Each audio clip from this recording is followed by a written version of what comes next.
right now cut through the baby, right? Right. You've got a transverse on the baby. How beautiful is that? I see. Is that the heartbeat? That's a heart beating. Oh my God! How Look at cool. that. And those are ribs out there. Those like white little things. Those are This ribs. And then spot you've got like here a spinal hanger. cord? Like Could a be, vertebra? or this could be. Depending on how it's like, I guess the baby's directed, like turned. Yeah, I'm not positive which way the spine is at this point. But you can see that little heart. Yeah, that's beautiful. Yeah. And mommy wants to tell you how much she loves you and she appreciates you coming into her life. I am so, so, so grateful that the ancestor that's returning is going to be one that's going to be special. So thank you for allowing me to be your mommy. I love you, and thank you for giving me your daddy too. So we're together now. We're about to give you some goody goody. So I'm welcoming my mermaid baby. I love you. And for all you guys who needed to know the baby's name, I am doing the baby's name reveal. So if you're outside, get inside. Listening. Shh. Now come on. Hello. Tell everybody come in, guys. Because I'm only going to say it once. Right. Baby, What's the baby's name? Huh? we recording this, so we gonna know the And everyone here so you can hear me loud and clear. BWA. And everyone here. Okay. BWA. So, it is, of course, a girl. And her name is Maiva Erzuli Akhenaten.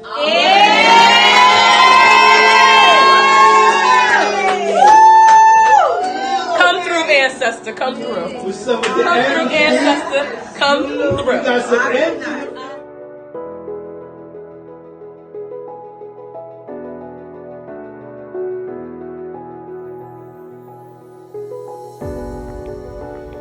Peace and blessings. This is Mambo Hathor erzulie Akhenaten, aka the Voodoo Diva, and I am here to introduce to you the making of Maiva, a voodoo birth story.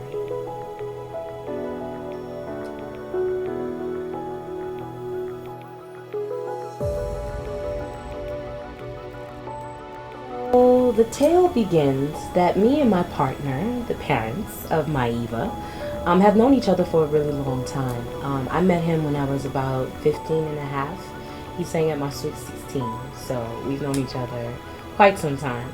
Safely to say, I'm 35 and my partner's 36, so you do the math. Now, one of the important things that I would say that matters is listening to spirit. And also, by listening to spirit, meaning not to get caught up in the distractions. Many times he was ridiculed, thinking that his family thought that he couldn't have, or didn't have it in him to have children or to fertilize me. And then on the opposite side with me, many people thought that possibly I was the one who couldn't bear children or something of sorts. But nope, it had nothing to do with either. The biggest and most important thing was that spirit came way before and told us that there was a specific time and season that this special child would be born. So, moral of the story with that is when we deal with forging energy and listening to spirit first, we will make more logical and actual spiritual enriching decisions. Now, another function in the whole play is me and him were not ready yet. At that age, we're growing. We have so much to conquer, so much knowledge to gain, so many things to do, so much love to pour out and give, because again, you have to be the change you want to see in the world. So if you rush to get to certain things, you don't take time to learn and to master more of self. So that's another function as to what that is. And the most important thing was the spiritual path. We had named our child in the spiritual realm way before she actually came into the physical realm. So this is a very key function, because in society we do it backwards. We think everything is so physical when it's more spiritual than anything else. And when you look at the dynamic of how children are being born these days, it also makes you question what this society holds as being normal. Okay, first off, most children are born either through the fling thing, or they come in through just monetary gain. A woman wants to trap a man wants to trap a woman per se, and vice versa. And that is birthing a child into chaos. You're not setting the fertile grounds for that energy to come and be at peace with you and for there to be harmony. You're actually doing the opposite, which is the children come in and they're usually battling with you. That connection is not sound because just look at the way that the child was conceived.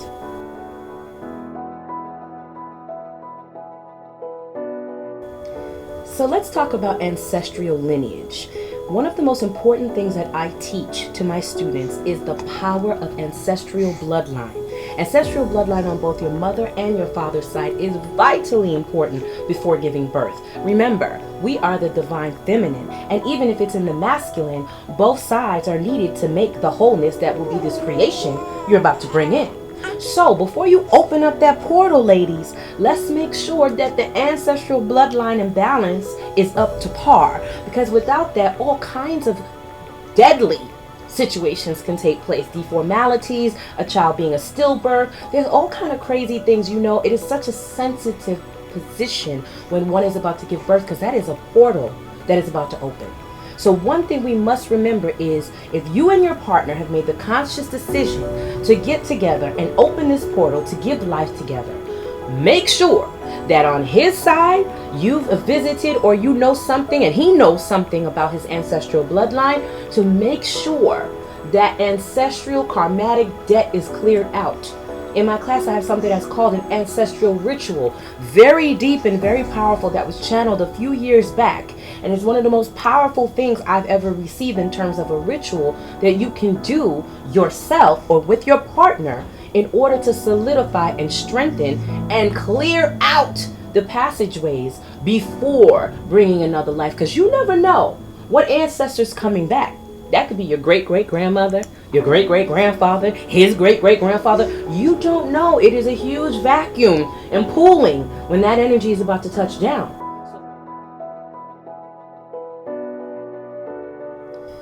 Now, we need to talk about the importance of names. A name for a baby, for your child, for this beautiful creation that you're forming, should be taken care of before the baby gets here. Once again, another society flip. Oh, you think a name of the baby when you're, pregnant with the baby or whatever. No. Envisioning and having the energy is a spiritual act. I repeat, getting the name and creating that name way before, even years possibly or whatever, before the child is born, is super essential. Why? You're forming that child's essence, or that child's star line, we would say, okay, that energy from ahead of time, before it descends itself down into earth, okay, into your portal, into your womb. So it makes so much more sense, because also you give the ancestors who are going to be hovering and covering and protecting this child a chance to also overstand and know that frequency from ahead of time, to protect it even in its transcending down to come and meet you and finally go through that portal. So just think about that. If we took the time to energetically envision not only the whole thing about, oh, how's my baby gonna look between your genes, my genes, but to say, what is gonna be this name? And then to study. I always advise, if you yourself may not think you know the name, or it doesn't come to you, there are moments where it can come to the mother or father, even through dreams, through consulting with someone who is in a spiritual sect. I mean, we do those things as well. Doing it, whatever it takes, to make sure that you can start the cultivation ahead of time. If you pay attention, going back to ancestral tradition, tribes used to always make sure that they had names already lined up. And what they would do, like for example, when you look at the Asiatic culture, even in the African cultures, indigenous cultures, they usually keep ancestor names and just recycle. So if it's going to be Jing Zhang Ji, it's going to be Jing Zhang Ji that comes back from after how long, and that name recycles and comes back again within the family foundation. So it's the same thing in voodoo. As it was told by us, my starseed's name is Maiva Erzuli Siren Akhenaten. She is the first generation of Akhenatens, and she has the Loi Erzuli and the Loi Siren all within her name. So again, from the jump, But let me tell you, that did not happen overnight. So it wasn't through just a quick thing. I waited the time. I listened to spirit. My partner listened to spirit. We got ancestral blessing by me going out there to the origins of where my ancestors and his ancestors were in IET, to give offering, to go to the cemetery and talk to the spirits of the dead and make sure they knew what was about to take place. That this portal I was going to be opening would be safe, would be protected, would be shielded, especially with all the things we have going on around the world right now, especially when it pertains to health and the protection of our babies.